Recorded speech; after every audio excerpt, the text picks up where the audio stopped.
Béni soit Dieu, alléluia. Je vous salue à tous, dans le nom béni et glorieux de Jésus. C'est avec beaucoup de joie et d'honneur devant Dieu que je peux revoir les frères et l'Église aussi. Le plaisir de voir les frères. Ce temps de Covid a eu un temps de séparation un petit peu aussi. Mais je vous dis une chose, en réalité, dans cette soirée, on ne se connaît pas. Je ne vous connais pas, vous ne me connaissez pas. Mais celui que je sais, il vous connaît. Amen. Tout est à nu et à découvert devant lui. Il lit dans ton cœur, il lit dans mon cœur, comme dans un lit ouvert. Amen. Il sonde nos cœurs et nos reins. Et quand Dieu nous regarde, il a un regard de compassion. Amen. Il a un regard d'amour. Il a un regard que pour toi, il voit la solution. Amen. Et je voudrais te donner la solution dans cette soirée que peut-être l'ennemi t'a aveuglé, ton intelligence, pour que tu ne parviennes pas à la connaissance de Jésus. Je voudrais te dire une chose dans cette soirée, que Jésus a pouvoir, que Jésus a autorité. Oui, dans le ciel, sur la terre et sur la terre. Et toute langue va confesser son nom. Je m'attends à cette soirée. Non parce que c'est moi, peu importe qui c'est qui annonce la parole, du moment que la parole de Dieu, elle est annoncée. Amen. Mais la parole de Dieu a un but. Elle va toucher ton cœur. Amen. Elle va toucher ta vie. Elle peut dévoiler ton cœur dans un but précis, te faire voir qu'il te connaît, te faire voir qu'il t'aime, qu'il t'a pris à cœur. Alors je te demanderai une chose. À cœur ce moment. Ne les prends pas comme d'habitude. Ce soir, c'est ta réunion. Amen. Béni soit Dieu. Je ne sais pas pourquoi, je vous garantis une chose. C'est normal, mais je sens toute la journée. J'étais dans mon petit chalet dans l'après-midi. Je sentais une compassion particulière. J'étais là et les larmes allaient me tomber. J'étais assis encore, je sentais une compassion, chanter de l'amour. Je ne vous connais pas. Et celui qui vit en moi, il t'aime. Amen. Je te garantis une chose, il t'aime. On peut dire Jésus t'aime, on peut savoir que Jésus t'aime intellectuellement, mais intérieurement, s'il n'y a pas pleinement un impact, s'il n'y a pas une révélation de ce que lui il est. Les yeux sont fermés, les oreilles sont bouchées. Alors s'il te plaît, écoute la voix de la parole de Dieu. Amen. Sans plus tarder, pour ceux qui ont la parole de Dieu, dans l'évangile de Marc, au chapitre 8, verset 22 jusqu'à 26. Marc 8, 22, 26 nous dit comme cela. Ils se rendirent à Bethsaïda.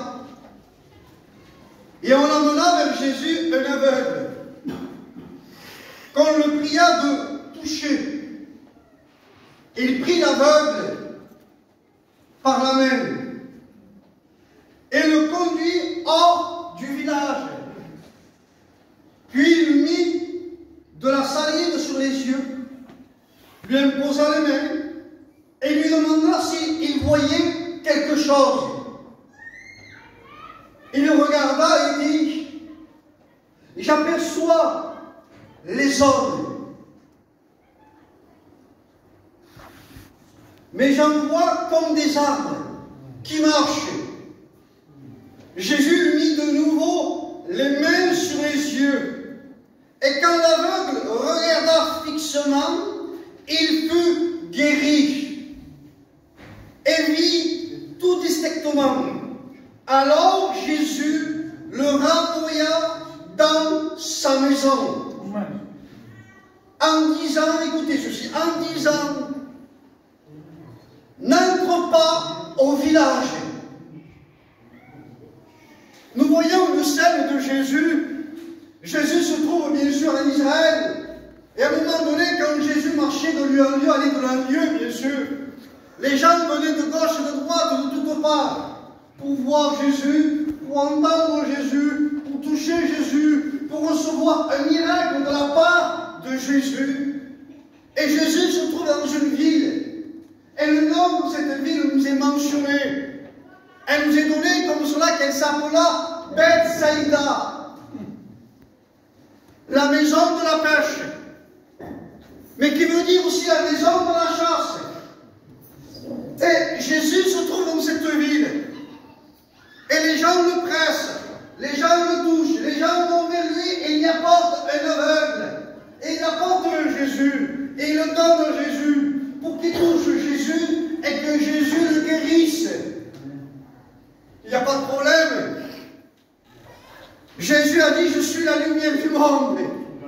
Et Jésus, juste après qu'il dit cela, il guérit un aveugle. Alors les gens le savent, ils se rappellent de la scène de Bartimée.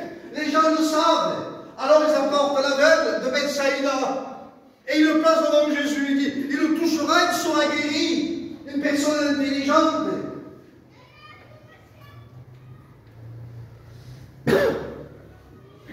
Jésus prend cet homme, le Fils de Dieu, et il le prend par la main, et il le sort dehors. Et quand il le sort dehors, il sort de la ville de Bethsaïda. Il sort cette ville de Bethsaïda. Bethsaïda, c'est la maison de la chasse. C'est-à-dire que dans cette ville, il y avait un état d'esprit. Il y avait une façon de concevoir les choses. Il y avait un état de cœur qui était dans cette ville.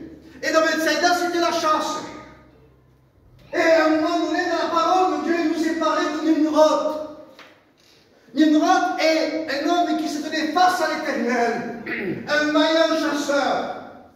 C'était le premier antichrist qui est sur la terre. Et cet homme-là résistait à Dieu, Nimrod. Nimrod, son nom veut dire rebelle. Mais on ne veut pas rebelle du jour au lendemain.